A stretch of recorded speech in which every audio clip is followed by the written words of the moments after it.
In this week's Parsha, we are introduced to Moshe Rabbeinu, and we are also introduced to one of the most famous scenes at the burning bush, at the Sneh.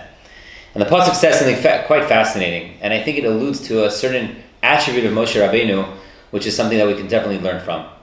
The Pasuk tells us that Moshe was in the desert with the flock of his father-in-law Yisro.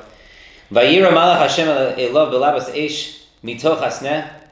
Vayar, and he saw v'hinei hasneh bo'er bo'esh v'hasneh inenu ukol.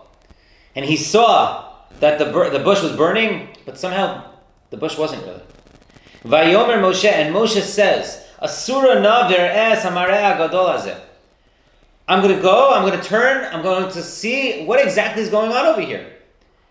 Umadua lo yivar hasneh. Why is it that the sneh isn't burning?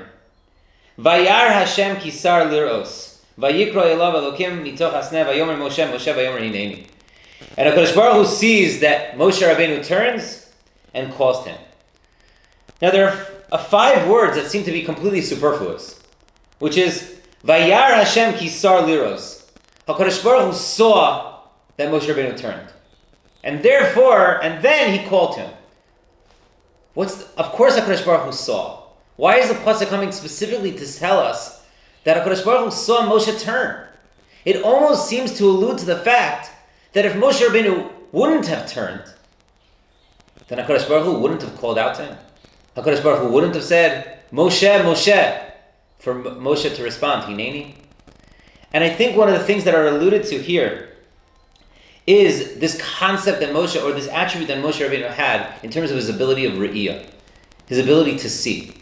And specifically, not only just to observe, but to really be cognizant of what's going on, and to really be curious about what's going on.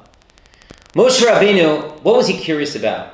He saw that the bush was burning, but something was wrong about it. Something was wrong about it. He noticed something wasn't burning, but there was a fire. How is that possible? It's not always so simple to see something, yet what we see isn't what we imagine. If you see something burning, it's burning. Your mind would certainly imagine to yourself that you're actually seeing something that's actually burning. But Moshe Rabbeinu sees something inconsistent, and therefore he's required to look. This is alluded to not only what Moshe Rabbeinu does here, but a later story with Moshe Rabbeinu. Another time he's going to be seeing. Not only the time when he's going to be going outside in Vayar, when he goes out to his brothers, and he looks to see Vayar b'sivlo osam, which certainly means that he actually saw something beyond. It's not that he just perceived, but no, he took note of it. He recognized something. You also have something when it goes to Har Sinai as well. When he sees a mountain, bo'er ba'esh. But is the mountain burning? No, there's something else going on over there. There's something else very important, which may be also why it's alluded to in Psukim right by the Sneh. Moshe roeh es tzon Yisro chosno kohen minyan, vayinhag es hatzon achar midbar, vayavo el har ha'elohim chareva. Why is it called Har Elohim Chareva? Why is it called the mountain of God? It will be. Why is it alluded to already here?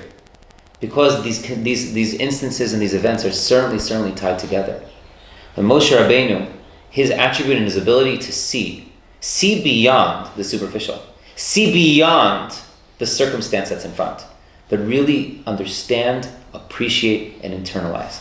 This is certainly a midah which I think is very, very important for all of us as we go into the time period of Shovim, and the time period when we really are trying to build our nation. Right? This is the time period where Am Yisrael becomes an Am. We're no longer the family of Sefer Bereshis, but we're now a family, and we're now a nation. And that nation, which Be'ezrat Hashem will rebuild itself as we rebuild ourselves every single year to be zocheh to a true Matan Torah. Have a wonderful, wonderful Shabbos.